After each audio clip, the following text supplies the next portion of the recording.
प्यारे बच्चों, welcome to are के classes Mathura again.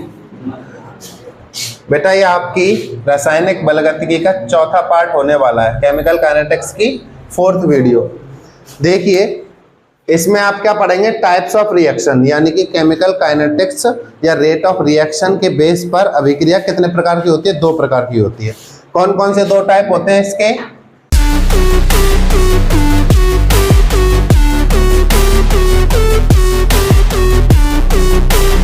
Number first, elementary reaction. Number first elementary reaction और second होती है कॉम्प्लेक्स रिएक्शन। सेकंड होती है कॉम्प्लेक्स रिएक्शन। ठीक है ना? ये दो टाइप की रिएक्शन होती हैं। जो एलिमेंट्री रिएक्शन है उसको क्या बोलते हैं? उसको बोलते हैं अवयवी अभिक्रिया। अवयवी अभिक्रिया, ठीक है ना? और जो कॉम्प्लेक्स रिएक्शन है उसको बोलते हैं जटिल अभिक्रिया। क्या बोलते हैं? जटिल अभिक्रिया। ये दो प्रकार की आपको रिएक्शन पढ़नी है, ठीक है? Elementary reaction and complex reaction. तो आपको ये दोनों रिएक्शन पढ़नी है, elementary reaction and complex reaction. Elementary reaction को अवयवी अभिक्रिया कहते हैं, या इसका एक और नाम है प्राथमिक अभिक्रिया। ठीक है? प्राथमिक अभिक्रिया, कोई भी नाम आ जाए आप ध्यान रखेंगे। फर्स्ट और सेकंड है कॉम्प्लेक्स रिएक्शन, जटिल अभिक्रिया। ये होती क्या है, ध्यान से समझना। देखो, जो एलिमेंट्री रिएक्शन होती हैं वो सभी रिएक्शन जो एक स्टेप में पूरी हो जाएं, सिंगल स्टेप। स्टेप का मतलब जानते हो? एक ही चरण में पूरी हो जाएं, वो होती हैं एलिमेंट्री रिएक्शन। और जो एक से ज़्यादा स्टेप में होती हैं, एक से ज़्यादा चरणों में पूरी होती हैं, उनको बोलते हैं कॉम्प्लेक्स रिएक्शन। ठीक है? देखिए, अब तो सबसे पहले एलिमेंट्री रिएक्शन, इसकी डेफिनेशन लिखेंगे। इसको पढ़ते हैं सबसे पहले, है ना? एलिमेंट्री रिएक्शन में लिखना the reaction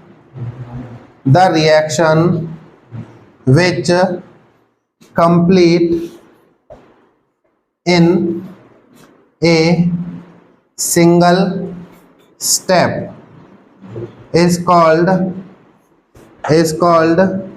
elementary reaction, is called elementary reaction।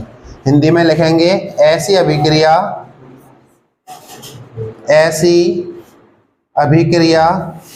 जो एक चरण में पूरी हो जाती है, एक चरण में पूरी हो जाती है,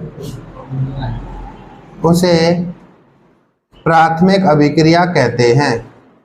उसे प्राथमिक अभिक्रिया कहते हैं। इतनी बात समझ में आ गई? उसे क्या कहते हैं? प्राइमरी रिएक्शन कहते हैं। ठीक है? और इसमें क्या बात याद रखनी है? इसमें आपको ये बात रखनी है याद, for this reaction order of reaction, ये ऐसे लिख लो, order and molecularity of reaction are equal. यानी कि रिएक्शन का ऑर्डर और रिएक्शन की मॉलिक्यूलरिटी बराबर रहती है। हिंदी में लिखेंगे इसके लिए अभिक्रिया की कोटि एवं अभिक्रिया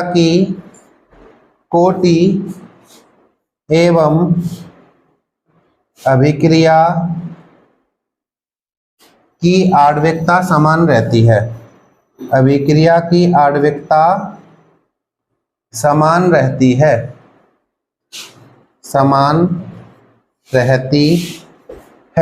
ठीक है? अभिक्रिया की आणविकता और अभिक्रिया की कोटि समान रहती है। अब देखिए, उदाहरण लिखेंगे इसका, एग्जाम्पल समझो। देखो, जैसे कोई भी रिएक्शन हो रही है, उसके A mole of A, B mole of B बना रहे हैं और प्रोडक्ट बना रहे हैं। ठीक है? उत्पाद बनता है, A mole of A B mole of B मिलके कोई प्रोडक्ट बनाते हैं। डन। अब सुनो, अब इसके लिए हम क्या करेंगे, इसके लिए ऑर्डर ऑफ रिएक्शन या रेट लॉ, इसके लिए क्या होगा, देखो रेट लॉ यानी कि दर नियम। इसके लिए रेट लॉ का फॉर्मूला क्या होगा, देखो rate equal to k A की पावर एल्फा बी की पावर बीटा, ये फॉर्मूला होता है। लेकिन एलिमेंट्री रिएक्शन में जो एल्फा है ना, यहां पर यानी कि हियर, हिंदी में लिख लेना, यहां एल्फा की वैल्यू ए के बराबर होती है और बीटा की वैल्यू बी के बराबर होती है ना। ये जो ए और बी है ना, स्मॉल ए स्मॉल बी, वो एल्फा और बीटा के बराबर होता है। किसमें, एलिमेंट्री रिएक्शन में। बात समझ में आई। एलिमेंट्री रिएक्शन में एल्फा और बीटा की वैल्यू ए और बी के बराबर होती है। यानी कि जो रेट है उसका फॉर्मूला है के ए की पावर ए और बी की पावर बी, ये फॉर्मूला बन जाएगा। अगर रिएक्शन का ऑर्डर निकालना होगा तो ऑर्डर क्या होता है, एल्फा प्लस बीटा।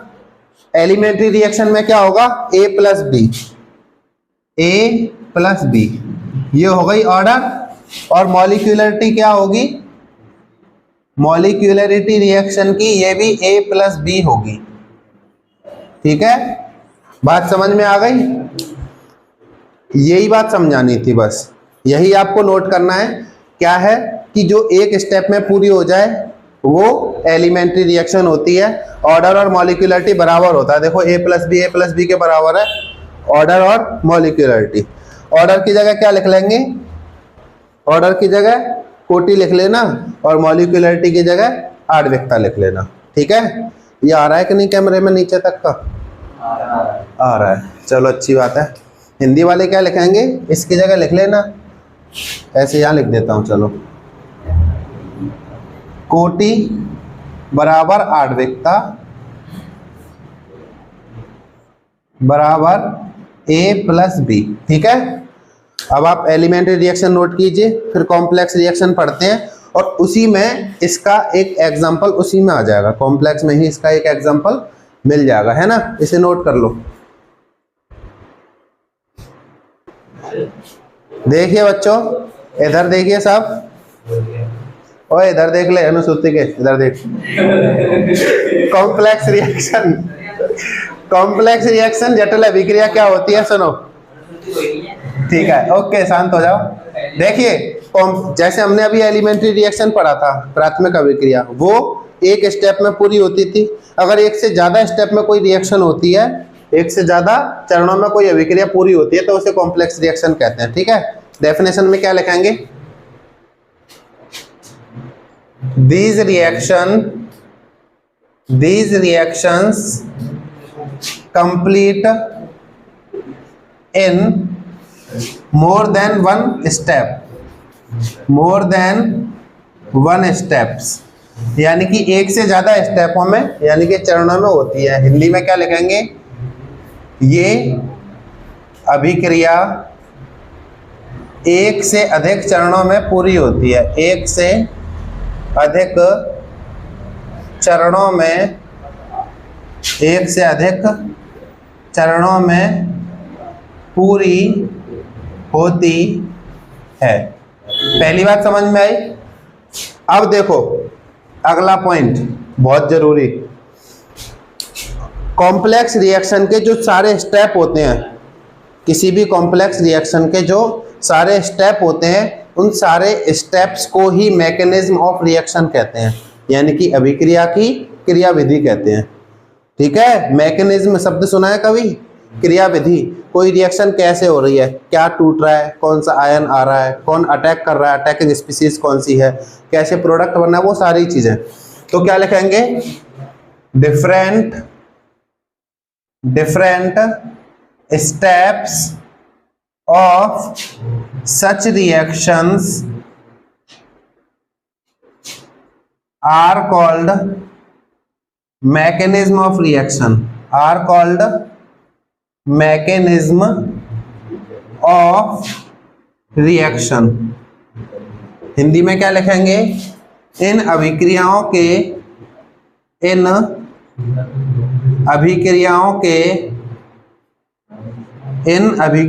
के अनेक चरण अभिक्रिया की क्रियाविधि कहलाते हैं। अभिक्रिया की क्रियाविधि कहलाते हैं। ये दूसरा पॉइंट समझ में आया। मैकेनिज्म का मतलब ये एक से ज्यादा स्टेप में होती है और जो सभी स्टेप होते हैं उनको मैकेनिज्म कहते हैं, क्रियाविधि कहते हैं। ठीक है, नेक्स्ट पॉइंट इसका क्या याद रखना है। देखो बहुत सारे स्टेप होंगे, बहुत सारे स्टेप में कोई पहला स्टेप भी तो होगा। तो जो सबसे पहला स्टेप होता है इन रिएक्शन का, इन अभिक्रियाओं को जो सबसे पहला चरण होता है वो बहुत स्लो होता है, मतलब धीरे धीरे होता है। फर्स्ट स्टेप स्लोएस्ट स्टेप होता है, उसी को बोलते हैं रेट डिटरमाइनिंग स्टेप। क्या बोलते हैं? रेट डिटरमाइनिंग स्टेप बोलते हैं, यानी कि दर निर्धारण चरण। ठीक है, जिससे रेट ऑफ रिएक्शन कैलकुलेट किया जाता है। क्या लिखेंगे? फर्स्ट स्टेप, फर्स्ट की स्पेलिंग गलत नहीं लग रही तुमको? First step of these reactions is slowest, सबसे स्लो होता है। this is called rate determining step, this is called rate determining step, यानी कि इस अभिक्रिया का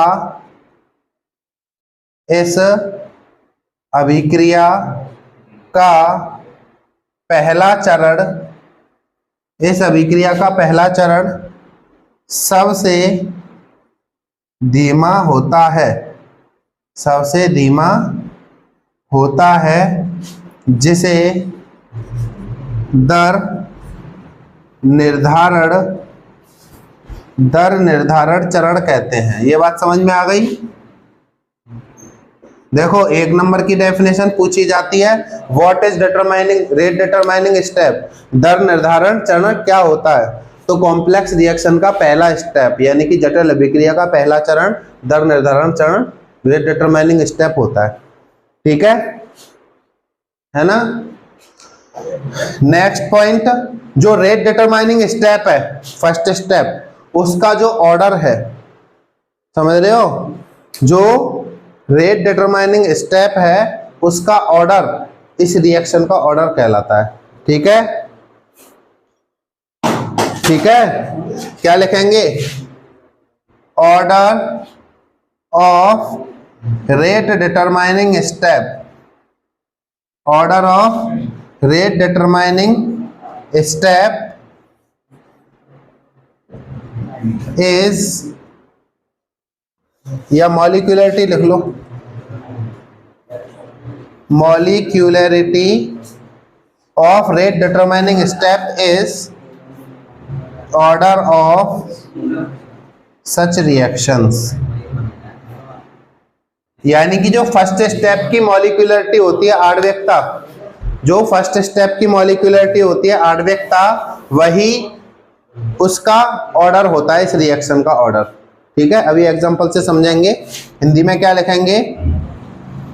दर निर्धारण चरण की आणविकता, दर निर्धारण चरण की आणविकता इस अभिक्रिया की कोटि कहलाती है, इस अभिक्रिया की कोटि कहलाती है।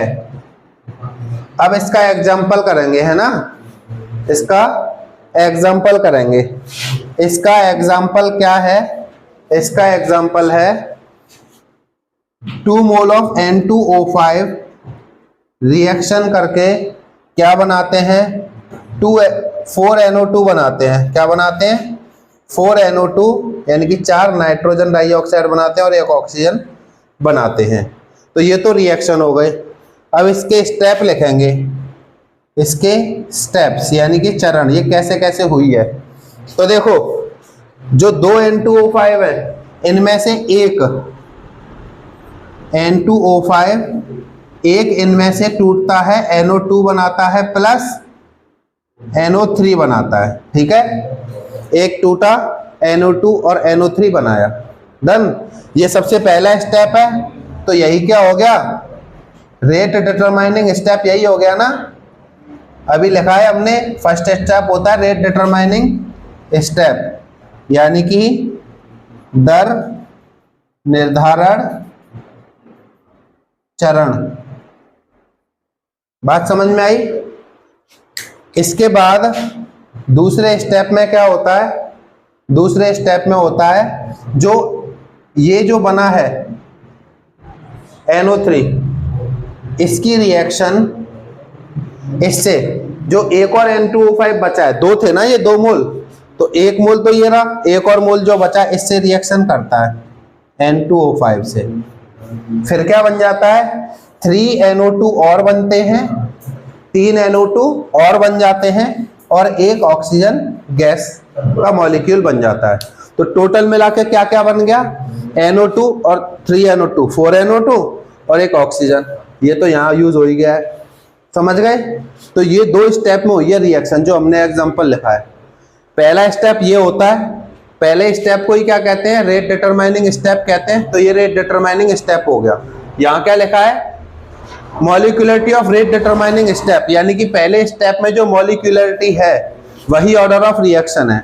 इसमें कितने मोल रिएक्शन कर रहे हैं, फर्स्ट स्टेप में 1 मोल, यानी कि इस रिएक्शन की जो मॉलिक्यूलरिटी है, मतलब ये जो पहला स्टेप है इसकी जो मॉलिक्यूलरिटी है वो कितनी है, 1 है ना। देखो 1 मोल अभिक्रिया कर रहे हैं, कल पढ़ाया था मॉलिक्यूलरिटी क्या होता है, इसके मोल, रिएक्टेंट के अभिकर्मक के मोल।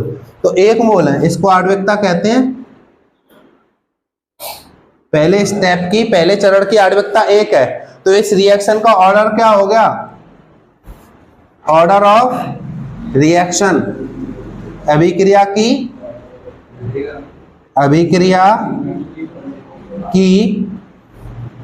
कोटि। बताओ ऑर्डर ऑफ रिएक्शन क्या हो गया, 1 हो गया। जो मॉलिक्यूलरिटी है फर्स्ट स्टेप की उसको ही क्या कहते हैं, ऑर्डर ऑफ रिएक्शन कहते हैं। तो यही ऑर्डर ऑफ रिएक्शन हो गई 1, यानी कि ये फर्स्ट ऑर्डर रिएक्शन है। ठीक है, कहां से रिएक्शन समझो, 2 मोल N2O5 है ना। अब ये बनाते हैं 4NO2 प्लस O2। जो N2O5 2 है यहाँ पे, उसमें से एक टूटता है और एक टूटने के बाद क्या बनाता है, एक तो बनाता है NO2 और एक बनाता है NO3। ठीक है, N2O5 का 1 मोल ने यहाँ रिएक्शन कर ली, इसका जो दूसरा मोल है वो ये रहा, ये 2 है ना N2O5।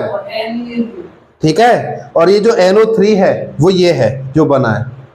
ठीक है भाई, फर्स्ट स्टेप में ये बन गया, ये यहाँ आ गया, इससे रिएक्शन की, तो 3NO2 प्लस O2 बना। ठीक है, ये हो गई रिएक्शन के दोनों स्टेप, ये 2 स्टेप में पूरी हो रही है। ये 3NO2 और 1 NO2, 4 NO2, जो टोटल रिएक्शन यही तो है, और एक ऑक्सीजन ये रहा O2, है कि नहीं। तो हो गया। अब क्या लिखा है, जो फर्स्ट स्टेप है वो स्लोएस्ट स्टेप होता है, उसको रेट डिटरमाइनिंग स्टेप कहते हैं, यानी कि दर निर्धारण चरण कहते हैं। तो ये दर निर्धारण चरण है।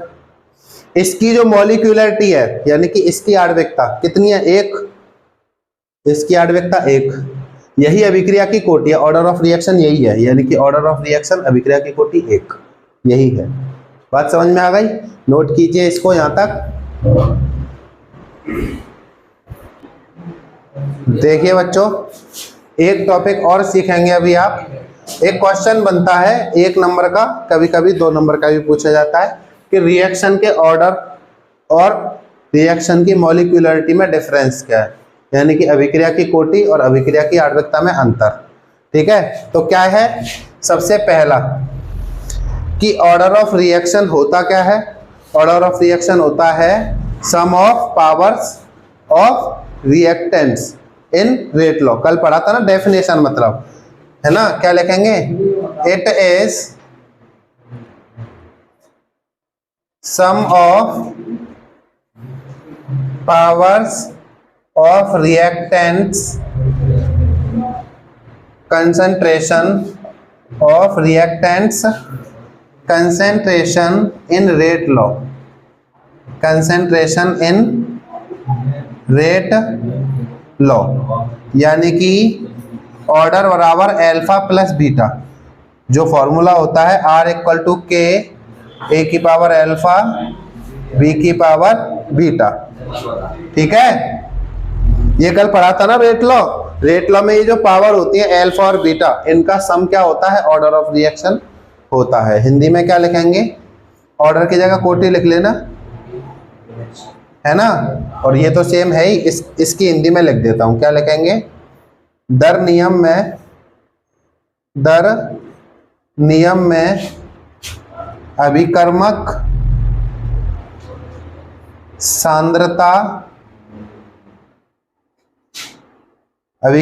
सांद्रता की घातों का योग अभिक्रिया की कोटि कहलाता है। अभिक्रिया का योग अभिक्रिया की कोटि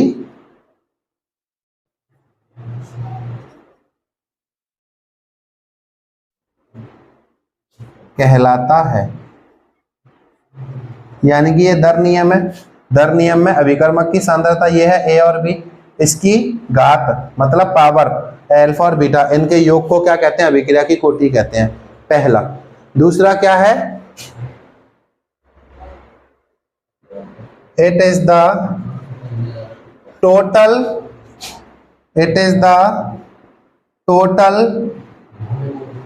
नंबर ऑफ reactant particles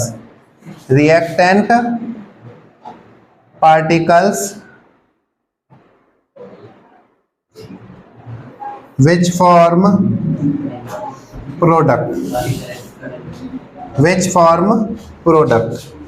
यानी कि उत्पाद बनाने वाले अभिकारक या अभिकर्मक के कुल कणों का योग आणविकता कहलाता है। आणविकता कहलाता है। सुनिए, अभिक्रिया की आणविकता क्या है? जो प्रोडक्ट बनाने होंगे उन सभी रिएक्टेंट के पार्टिकल्स, यानी कि उन सभी अभिकर्मक के कुल कणों को क्या बोलते हैं? आणविकता बोलते हैं। जैसे A mole of A, B mole of B product बना रहे हैं, है ना, उत्पाद बनाते हैं, तो इसकी मॉलिक्यूलरिटी क्या होगी? इसकी मॉलिक्यूलरिटी यानी कि आणविकता बताना कितनी होगी? इनके मोलों को जोड़ देते हैं ए प्लस बी। ठीक है, एक डिफरेंस तो ये हो गया। दूसरा डिफरेंस क्या है? दूसरा डिफरेंस ये है कि जो ऑर्डर है वो 0 हो सकता है या फ्रैक्शन में हो सकता है, भिन्न में। ये नहीं हो सकता। दूसरा ये लिख लेना, क्या लिखना? इट मे बी 0 और फ्रैक्शन, या ऐसे लिख लेना, इट मे बी 0 और इन फ्रैक्शन, यानी कि ये 0 या भिन्न में हो सकता है, 0 या भिन्न में हो सकता है। भिन्न जानते हो? भिन्न क्या होता है? फ्रैक्शन 1/2, 3/4 ऐसे। तो ऐसा हो सकता है, ये 0 भी हो सकता है, ये नहीं हो सकता। क्या लिखेंगे? इट कैन नॉट बी 0 और फ्रैक्शन। यह 0 या भिन्न नहीं हो सकता, 0 या भिन्न में नहीं हो सकता। समझ में आया? ये मॉलिक्यूलरिटी और ये ऑर्डर ऑफ रिएक्शन, यदि 2 नंबर में या 1 नंबर में डिफरेंस आता है तो आप लिख दीजिएगा और कर दीजिएगा।